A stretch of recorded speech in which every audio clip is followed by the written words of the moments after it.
Cookery சேனலை பார்த்து யார் வேணாலும் சமையல் பண்ணலாம். ஆனா சுவையான சமையல் பண்றது எப்படி?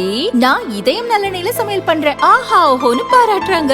நீங்களும் இதயம் நல்லெண்ணெயில சமையல் பண்ணுங்க, பாராட்ட வாங்குங்க. தினம் தோறும் வாங்குவே இதயம் இதயம். பாகிஸ்தான் வங்கதேசம் இடையே 1971 நடந்த போருக்கு பின் வங்கதேசம் தனி நாடாக பிரிந்தது. சுதந்திர போரில் வங்கதேசத்துக்காக போரிட்ட தியாகிகளின் வாரிசுகளுக்கு அரசு பணியில் 30% இடஒதுக்கீடு வழங்கப்பட்டு வந்தது.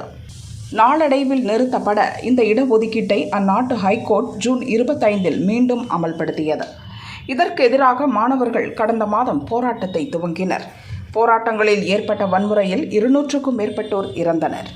போராட்டத்தில் ஈடுபடுபவர்கள் மாணவர்கள் அல்ல, அவர்கள் தேச துரோகிகள். அவர்களை இரும்பு கரம் கொண்டு அடக்க வேண்டுமென அந்நாட்டு பிரதமர் ஷேக் ஹசீனா கூறியது மாணவர்கள் மத்தியில் கொந்தளிப்பை ஏற்படுத்தியது. இந்த இடஒதுக்கீட்டை 5% அந்நாட்டு சுப்ரீம் கோர்ட் குறைத்தது. இருந்தும் மாணவர்கள் போராட்டம் ஓயவில்லை.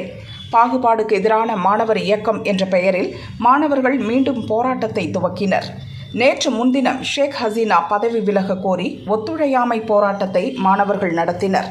இது மாணவர் அமைப்பினருக்கும் ஆளும் அவாமி லீக் கட்சியினருக்கும் இடையேயான நாடு முழுவதுமான மோதலாக மாறியது. கால வரையின்றி ஊரடங்கு பிறப்பிக்கப்பட்டது. கல்லூரிகள், பல்கலைகள் மூடப்பட்டன. இணையதளம், தகவல் தொடர்புகள் முடக்கப்பட்டன. இந்த வன்முறையில் 100க்கும் மேற்பட்டோர் இறந்தனர். பல 100 பேர் காயமடைந்தனர். நேற்று காலை மாணவர்கள் தலைநகர் டாக்காவை நோக்கி பயணிக்கும் போராட்டத்தை துவக்கினர். இதில் நடந்த வன்முறையில் 6 பேர் கொல்லப்பட்டனர். இராணுவம் தலையிட்டது. மாணவர்களின் கோரிக்கையை ஏற்று பிரதமர் பதவியிலிருந்து விலகும்படி ஷேக் ஹசீனாவுக்கு இராணுவ தளபதி ஜெனரல் வகார்-உஜ்-ஜமான் நேற்று காலை 45 நிமிட கெடு விதித்தார். பதவியிலிருந்து விலகுவதாக ஷேக் ஹசீனா அறிவித்தார். தன் அரசு இல்லமான கனபவனிலிருந்து தன் சகோதரியுடன் அவர் வெளியேறினார். விமானப்படை ஹெலிகாப்டர் வாயிலாக நம் நாட்டின் யூபி காசியாபாத்தில் உள்ள ஹிண்டன் ஏர்போர்ட்டுக்கு வந்து சேர்ந்தார். பிரிட்டனின் தலைநகர் லண்டனில் அடைக்கலம் கேட்டு அவர் கோரிக்கை விடுத்துள்ளார். இன்று அவர் லண்டனுக்கு புறப்பட்டு செல்வார் என எதிர்பார்க்கப்படுகிறது. ஹசீனா நாட்டிலிருந்து வெளியேறிய நிலையில் போராட்டக்காரர்கள் அவரது வீடு உள்ளிட்ட பல இடங்களுக்குள் புகுந்து சூறையாடினர்.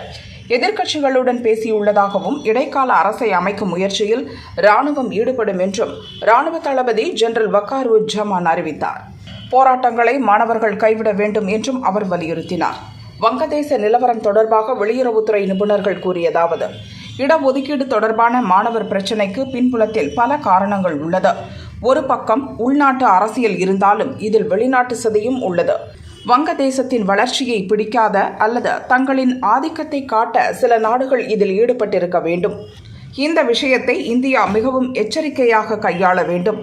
வங்கதேசத்தின் சுதந்திர போராட்டத்தில் இந்தியாவுக்கு மிக பெரும் பங்களிப்பு உள்ளது. இரு நாடுகளுக்கிடையே வலுவான நட்பும் உள்ளது. வங்கதேசத்தில் ஏற்பட்டுள்ள சூழல் இந்தியாவுக்கும் பாதிப்பை ஏற்படுத்தும் வாய்ப்பு உள்ளது. குறிப்பாக வங்கதேசத்துடன் நீண்ட எல்லையை பகிர்ந்து கொள்வதால் பாதுகாப்பு விஷயத்தில் அதிக கவனம் செலுத்த வேண்டும் என அவர்கள் கூறினர்.